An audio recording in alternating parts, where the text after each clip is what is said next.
শ্রীমদ্ভাগবত।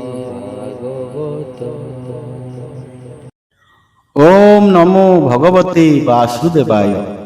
শ্রীমদ্ ভাগবত দশম স্কন্ধ 37 অধ্যায়। শপথ ত্রিংশে কୃଷ୍ଣ ବନେ ଚଳନ୍ତେ ମିଳି ଗୋପୀଗଣେ। ଯୁଗ୍ମ ଶ୍ଳୋକରେ ଗୀତମାନ କରି କାଟିଲେ ଦୁଃଖେ ଦିନ। ଶ୍ରୀ ଶୁକ ଉବାଚ। ଶୁଣ ପରୀକ୍ଷ ଦଣ୍ଡଧାରୀ, ଗୋପରେ ଯେତେ ନର ନାରୀ। କୃଷ୍ଣ ବନକୁ ଯିବା ଚାହିଁ, କହନ୍ତି ଯଶୋଦା ବସାଇ। ଗୋପ୍ୟ ଉବାଚ ଶୁଣ ଗୋ ନନ୍ଦର ଘରଣୀ, ତୋ ପୁତ୍ର କୃଷ୍ଣର କାହାଣୀ। ବାଙ୍କ ନୟନ ଚାଳି ଧୀରେ, ମୁରଲି ଲଗାଇ ଅଧରେ। ଅଙ୍ଗୁଳି ବେଣୁ ରନ୍ଧ୍ରେ ଦେଇ, ତ୍ରିଭଙ୍ଗୀ ଛନ୍ଦେ ଉଭା ହୋଇ। ବାମ କପୋଳ ଢାଳି ଧୀରେ, ନିବେଶୀ ବାମ ବାହୁମୂଳେ। ବେଣୁ ବଜାନ୍ତେ କୁତୁହଳେ, ଯମୁନା କଦମ୍ବର ମୂଳେ। ଆକାଶେ ସିଦ୍ଧ ଗଣ ତୁଲେ, ଦେବକାମିନୀ ମୋହ ଗଲେ। ଲଜ୍ଜା ଛାଡ଼ିଲେ କାମ ଭୋଳେ, କେଶବସନ ଅସମ୍ଭାଳେ। ଶୁଣ ଗୋ ବେଣୁଧର ମାତା, ତୋର କୁମର ଚିତ୍ର କଥା। ହୃଦେ ଲମ୍ବାଇ ବନମାଳ, ଅଳପ ହସି ତୋର ବାଳ। ବେଣୁ ବଜାଏ ଯେବେ ବନେ, ଆନନ୍ଦ ହନ୍ତି ପଶୁଗଣେ। ଗୋରୁ ମହିଷ ମୃଗ ଯୂଥ, ଶୁଣି ତୋ ସୁତ ବେଣୁ ଗୀତ।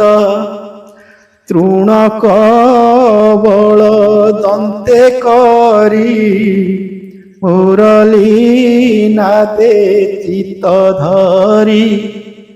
ବସାଏ ମୁଖ ଦେଇ ସ୍ତନେ, ଶୁଣନ୍ତି ମୁଦ୍ରିତ ଲୋଚନେ। ଚିତ୍ର ପ୍ରତିମା ପ୍ରାୟ ହୋଇ, ଜନ୍ତୁଙ୍କ ଚକ୍ଷୁ ନ ଚଳଇ। ସ୍ତବକ ପୁଷ୍ପ ଶିଖି ପୁଚ୍ଛ, ରଙ୍ଗ ମୃତ୍ତିକା ମାଲ କାଛ। ଆମ୍ଭ ପୁତ୍ରଙ୍କୁ ଘେନି ସଙ୍ଗେ, ଗୋରୁଙ୍କୁ ଡାକନ୍ତେ ସୁରଙ୍ଗେ। ନଦୀ ଯେ ବହୁ ଥିଲେ ବନେ, ଶୁଣି ତୋ ସୁତ ବେଣୁ ସ୍ୱନେ। ଅଳପ ଧୀରେ ବହେ ବାରି, ପବନେ ଉଜାଣି ଲହରୀ। ତା ପାଦର ଯେ ଚିତ୍ତ ଦେଇ, ବହଇ କି ସେ ସ୍ଥିର ହୋଇ। ପବନ ଆଣି ବଉଡ଼ାଇ, ଆମ୍ଭେ ତରିବୁ ରେଣୁ ପାଇ। ଆଦି ପୁରୁଷ ପ୍ରାୟ ସେହି, ଆମ୍ଭ ବାଳକ ସଙ୍ଗେ ଥାଇ। ଗିରି ନିକଟେ ପଶୁ ଗଣେ, ଚରନ୍ତି ତୃଣ ତୋଷ ମନେ ଗୋରୁଙ୍କ ନାମ ବେଣୁସ୍ୱନେ ଡାକନ୍ତେ ମଧୁର ବଚନେ ଲତାଏ ତରୁଙ୍କୁ ଆବୋରି ଫଳ ପଲ୍ଲବ ପୁଷ୍ପେ ଭରି ଲାଗନ୍ତି ରାମ କୃଷ୍ଣ ପାଏ ବସନ୍ତ ସୁଶୀତଳ ବାଏ ବୃକ୍ଷେ ହୋଇଲେ ପୁଲକିତ ଶୁଣିତା ମୁରଲୀର ଗୀତ ମଧୁ ବରସିଲେ ଗହଳ ଯେହ୍ନେ ନୟନୁ ଅଶ୍ରୁ ଜଳ ସୁନ୍ଦର ବର ତୋ କୁମର ତୁଳସୀ ମାଳ ଲମ୍ବେ ଉର ଗନ୍ଧେ ଭ୍ରମର ନ ଛାଡ଼ନ୍ତି ବେଣୁ ଶବଦେ ଆବରନ୍ତି ନଦୀ ତଡ଼ାଗ ଜଳେ ଥାଇ ହଂସ ସାର ସେ ସ୍ଥିର ହୋଇ ମନ ନିରୋପି ବେଣୁସ୍ୱନେ ମୁଦ୍ରିତ ହୋଇଲେ ଲୋଚନେ ନାନା କୁସୁମେ ବେଶ ହୋଇ ରୋହିଣୀ ସୁତ ସଙ୍ଗେ ଥାଇ ପର୍ବତ ପାଖେ ତୋର ବଳା ସବଦେ ବ୍ରହ୍ମାଣ୍ଡ ମୋହିଲା ଇନ୍ଦ୍ର ବଚନେ ମେଘମାଳେ ସୁନ୍ଦର ଗଗନ ମଣ୍ଡଳେ ମିତ୍ରର ଶ୍ରମ ବନେ ଚାହିଁ মেঘে ঢাঙ্কিলে ছত্র হই গোপে বিবিধ রসে পুরি ন শিখি বেণু নাদ স্ফুরি শপথ স্বরে বেণু বাই রঙ্গনয়নে বাক্যে চাহি তোর নন্দন বেণুস্বরে ব্রহ্মা শঙ্কর ইন্দ্র তুলে মুনিক সঙ্গে বন মধ্যে মোহ হইলে বেণু নাদে অপূর্ব শুণ কৃষ্ণ মায়ে ধ্বজ অঙ্কুশ বেনি পায়ে চিত্রিত কলা বন ভূমি মত মাতঙ্গ প্রায় হই তার চালিবা দেখি মায়ে চালিত ন পারু ভেড়ায়ে বৃক্ষଙ୍କ গতি আম্ভে ভজু চাহি ন পারি চক্ষু বুঝু মদন সরে হেউ ঘোଳ ফিটই কবরি অঞ্চଳ মণি গুঞ্জরা শিরে ধরি গাଈଙ୍କ ପଛେ ବନଚାରି ତୁଳସୀ ମାଳ ଲମ୍ବେ ହୃଦେ ଭୁଜ ଗୋପାଳ ପୁଅ କାନ୍ଧେ ମଧୁର ରସେ ବେଣୁ ବାଇ ଚାଲନ୍ତେ ଚୌଦିଗ ଚାହିଁ হরিণী গণ কৃষ্ণে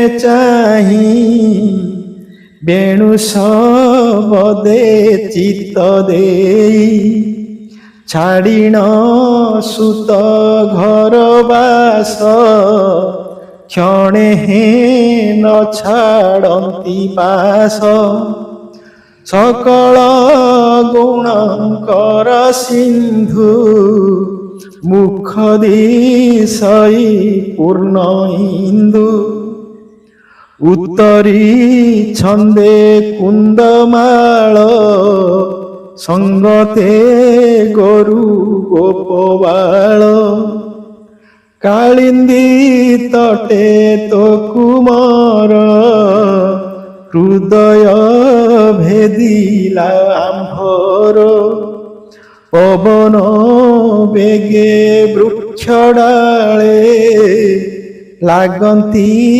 ତାର ପାଦ ତଳେ ତ୍ରିଦଶେ ବାଦ୍ୟ ନାଦ କରି ସ୍ତୁତି କରନ୍ତି ବ୍ରହ୍ମଚାରୀ ବିବିଧ ଅଙ୍ଗେ ଉପହାର କେ କହୁ ମହିମା ତାହାର ଇନ୍ଦ୍ରର ଛଳେ ତୋ କୁମର করে তোলিলা গিরিবর ব্রহ্মা শঙ্কর আদি করি বন্দিলে তার পাদ ধরি গোধন ঘেনি দিনতে পথে আসন্তে গোপীনাথে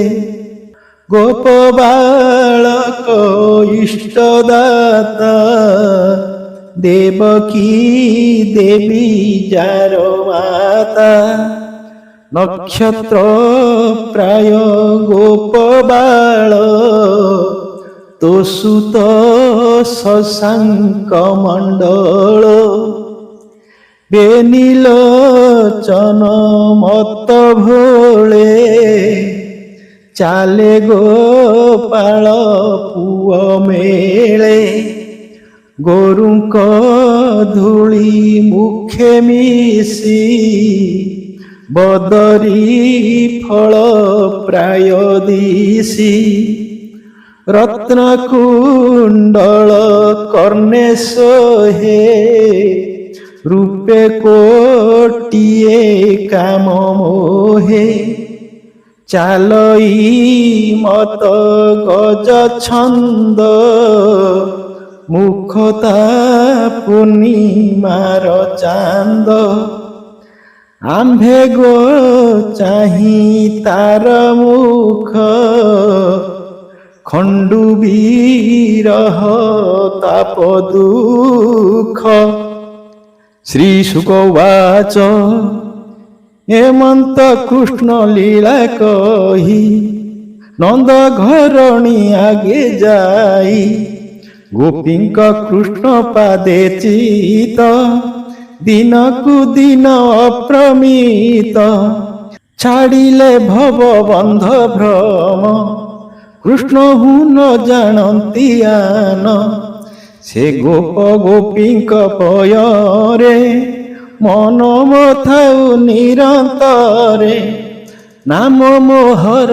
জগন্নাথ ভকতি ছাড়ি অরক্ষিত ব্রাহ্মণ কুলে জাত হই হরি ভকতি মোর নাহি সুজন জনে হরি পথে সেবক করি নিয়মতে নিবিড় মোহ জড়ে থাই কৃষ্ণ চরণে মন কাহি এ ঘোর সংসার সাগর এণে হ বিশ্বাস ন কর নিরতে ভজ দৃঢ় চিতে হরিচরণ বিরতে ব্রহ্মা হু কীট জন্ম যায় সকলে পড়ি মায়া মোহে কেবল গোবিন্দ ভরসা ছাড় সকল মায়া